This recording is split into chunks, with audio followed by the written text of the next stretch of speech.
కుంచెపట్టే కలలతో మొదలైన హిట్లర్ జీవితం ద్వేషం, అహంకారం, రక్తపాతం మధ్య ముగిసిపోయింది.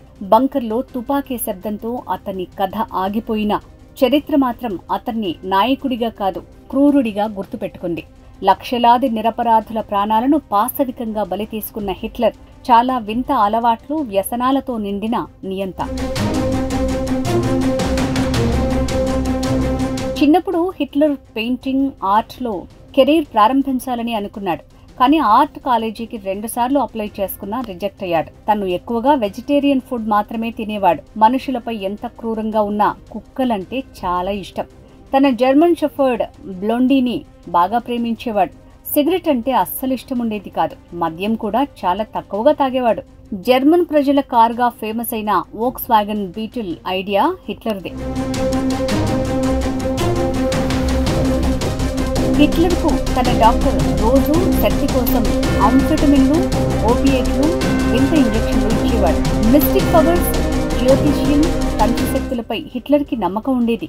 యుద్ధ నిర్ణయాల్లో కూడా వీటిని పరిగణనలోకి తీసుకునేవాడు. హిట్లర్ పాలనలో డాక్టర్లు కాన్సంట్రేషన్ క్యాంపుల్లో మనుషుల మీద దారుణమైన ప్రయోగాలు చేశారు. ఈవా బ్రౌన్ అనే మహిళతో చాలా ఏళ్ల సంబంధం ఉండి కూడా తన ఇమేజ్ కోసం దాన్ని ప్రజల నుంచి దాచేశాడు. ఆత్మహత్య చేసుకునే ముందు రోజు మాత్రమే ఆమెను పెళ్లి చేసుకున్నాడు. పిల్లల్ని కూడా నాజీ సిద్ధాంతాలతో మైండ్ వాష్ చేశాడు. 12 ఏళ్ల వయసు పిల్లల్ని యుద్ధానికి సిద్ధం చేశాడు. హిట్లర్ రాత్రుళ్ళు 3-4 గంటల వరకు మేల్కొని ఉండేవాడు. ఉదయాలు చాలా ఆలస్యంగా లేవటం వల్ల మీటింగ్లు కూడా మధ్యాహ్నం తర్వాతే మొదలయ్యేవి. హిట్లర్కి గార్లిక్ ఫోబియా ఉండేది. వెల్లుల్లి అస్సలు తినేవాడు కాదు. అతనికి సినిమాలంటే చాలా ఇష్టం. డిజ్నీ కార్టూన్స్ ఇష్టంగా చూసేవాడు. హిట్లర్ ఎక్కడికి వెళ్లినా తాను తాగే నీటిని తనతో తెచ్చుకునేవాడు. నీళ్లలో ఎవరైనా విషం కలిపేస్తారేమో అన్న భయం. చిన్న జలుబు, తలనొప్పి సమస్య వచ్చినా వెంటనే డాక్టర్ని పిలిచి ఇంజెక్షన్లు లేదా మందులు తీసుకునేవాడు. హిట్లర్కి వాగ్నర్ సంగీతం అంటే అమితమైన ఇష్టం. తన ఆలోచనలకి, కలలకి ఆ మ్యూజిక్ ప్రేరణ ఇచ్చేదని చెప్పేవాడు.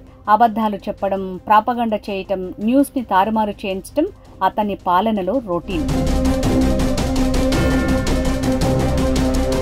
జాతి వివక్షపై హిట్లర్కి పిచ్చి మోజు. ఒక జాతిని పూర్తిగా నాశనం చేయాలి అనే క్రూరమైన ఆలోచనతో ఉండేవాడు. 60 లక్షల యూదులను అన్యాయంగా పొట్టున పెట్టుకున్నాడు. హిట్లర్ కోపం, ద్వేషంతో రగిలిపోయేవాడు. తనకి ఈగో టన్నుల్లో ఉండేది.